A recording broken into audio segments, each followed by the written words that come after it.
শীতের সবজি দিয়ে ইউনিক ও ভীষণ মজার একটি নাস্তা রেসিপি শেয়ার করছি। আসসালামু আলাইকুম। শীতের সবজি দিয়ে তো অনেক রকমের নাস্তা খেয়েছেন, আজকে সম্পূর্ণ ইউনিক একটি নাস্তা রেসিপি শেয়ার করছি। বাচ্চারা তো ভীষণ পছন্দ করবে, আর তৈরি করাও খুব সহজ। হাতের কাছে থাকা অল্প কয়টা উপকরণ দিয়ে তৈরি করে নিতে পারবেন।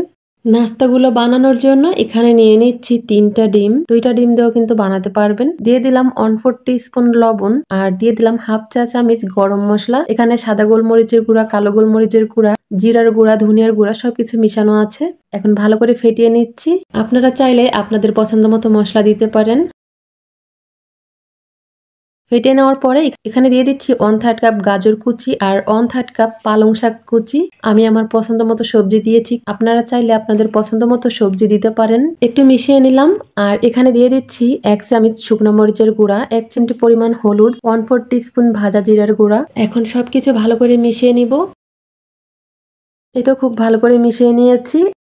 এখানে নিয়েছি একটা কেকের মোল্ড, আর এখানে দিয়ে দিচ্ছি কিছুটা তেল। তেলটাকে ভালো করে ব্রাশ করে দিতে হবে। তেল ব্রাশ করে দেওয়ার পরে এখন মিশ্রণটা ঢেলে দিব। মিশ্রণটা ঢেলে দিয়ে এইভাবে সমান করে দিতে হবে। সমান করে দেওয়ার পরে এখন এটা নিয়ে চলে যাব সরাসরি চুলায়। চুলায় একটা কড়াই বসিয়ে দিয়েছি, আর তার উপরে একটা স্ট্যান্ড দিয়েছি। এখন বাটিটা বসিয়ে দিলাম, দিয়ে ঢাকনা দিয়ে ঢেকে রাখবো। এটা হওয়ার জন্য বেশি সময় লাগবে না, মাত্র 10 মিনিটই হয়ে যাবে। 10 মিনিট পরে ফিরে আসছি, একটু চেক করে দেখতেছি এটা একদম হয়ে গিয়েছে। নামিয়ে নিব। নামিয়ে হালকা ঠান্ডা করে নিয়েছি। মাঝখান থেকে কেটে নিচ্ছি যাতে এটা ভেঙে না যায়। এখন এগুলাকে আমি ছোট ছোট পিস করে নিব। আপনারা চাইলে আপনাদের পছন্দ মতো পিস করে নিতে পারেন। সবগুলোকে কেটে নিয়েছি। এখানে নিচ্ছি 2 টেবিল চামচ শুকনো চালের গুঁড়া, আর 2 টেবিল চামচ আটা বা ময়দা নিলেই হবে। এখানে দিয়ে দিলাম হাফ চা চামচ শুকনো মরিচের গুঁড়া, 1 চিমটি পরিমাণ হলুদের গুঁড়া, 1/4 টিস্পুন ভাজা জিরার গুঁড়া, 1/4 টিস্পুন গরম মশলা। এই গরম মশলার মধ্যে সব রকমের মশলা আছে। এখন শুকনো উপকরণগুলো একটু মিশিয়ে নিয়ে দিয়ে দিচ্ছি পানি। পানি দিয়ে পাতলা একটা মিশ্রণ তৈরি করে নিব। এই যে মিশ্রণটা ঠিক এরকম পাতলা হবে।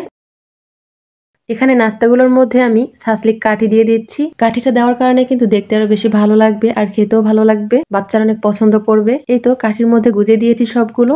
এখন এগুলোকে আমি এই ময়দার মিশ্রণের মধ্যে চুবিয়ে নিব। এইভাবে নাস্তার গায়ে মিশ্রণটাকে লাগিয়ে নিব, আর লাগিয়ে সরাসরি তেলের মধ্যে দিতে হবে।